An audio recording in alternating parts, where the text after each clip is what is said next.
I'd like to now turn my attention to the question of, did Renetto plagiarize? Did he steal someone else's work? Did he give proper accreditation at the end of his video when he said, written, composed, and performed by Renetto? Is that an accurate description? Was he really the one responsible for writing and composing the 2-bit video? Well, unfortunately, the answer to that question, or to these questions, is about as clear as your interpretation of Rubens' vase. Okay, take a look at this picture. It was created around 1915 by a Danish psychologist, Edgar Rubin. It's in the public domain, so no, don't accuse me of copyright violation. Take a look at it and tell me, is this a picture of two faces looking at each other, or is it a picture of a vase? Well, it all depends on your point of view. Neither answer is correct, and both answers are correct. So it all depends on how you look at it. And whether or not Renetto actually composed the music is similar to this. It depends on the way you look at it. There is no correct answer to this question. Okay, so did Renetto plagiarize? Well, after he made the 2-bit video, evidently Renetto got a lot of questions as to where the music came from, how did he make the video. And he certainly didn't hide what happened. In fact, he made a couple of days after the video, he made a video entitled How to Build a Song with GarageBand. And GarageBand is a computer program which lets people create songs from pre-existing loops. And he went through the steps. I'll post a link to that in the sidebar and you can watch it yourself. So Renetto certainly didn't hide this fact.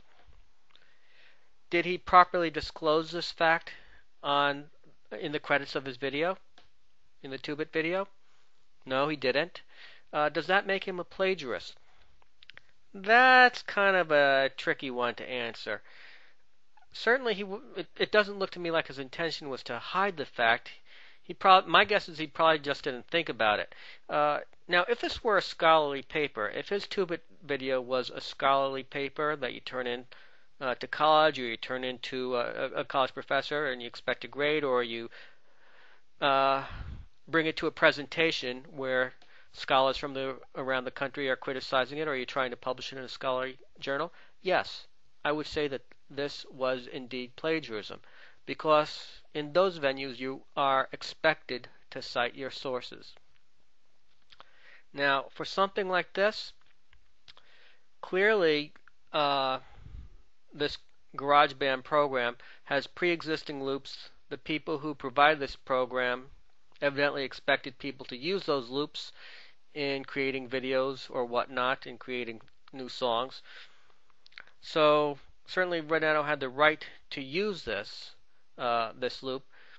Should he have given credit to it? Perhaps. I think it would have been a good idea. But does that make what he said incorrect when he claims that he was the writer and the composer of the video? Well, that all depends on what exactly a composer is. Let's step back for a second. Suppose you make a cake. You bring a cake to a potluck dinner or something like that. And really what you did was you used a Betty Crocker deal where you just mix in an egg and you stick it in the oven, and it's real simple, quick, 1, 2, 3, and there you go. You went and you created this cake.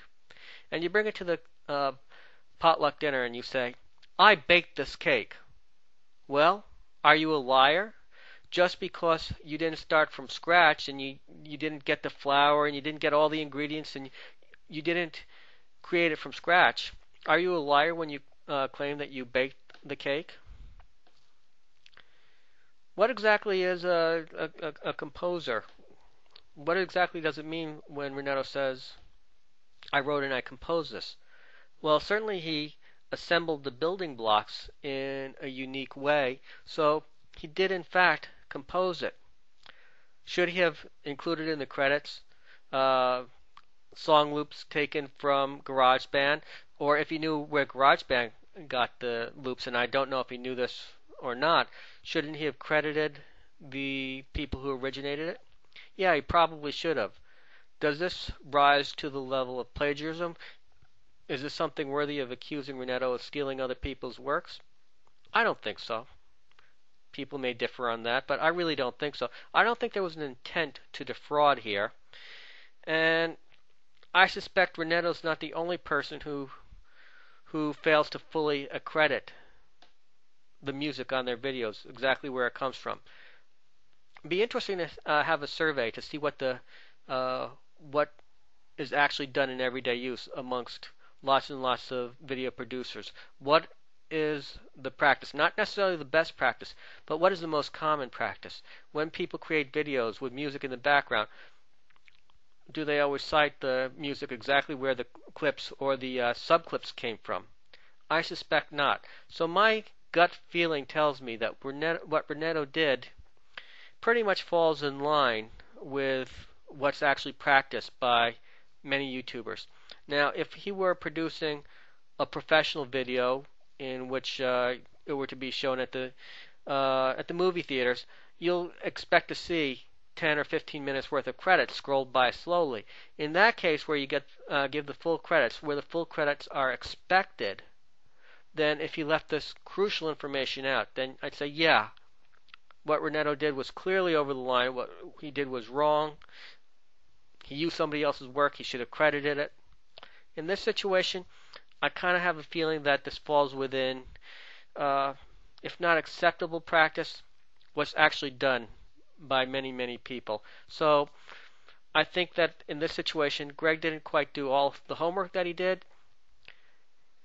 His conclusions that Renetto plagiarized are certainly an easy conclusion to reach. It's not an unreasonable conclusion. It's not unreasonable for Greg to have taken the approach that he did, but I think that it misses the mark a little bit. Well, in the next part of this video, I will look a little bit more closely to whether MyRealityByte was correct in sending in a DMCA about Greg's video, getting that video removed.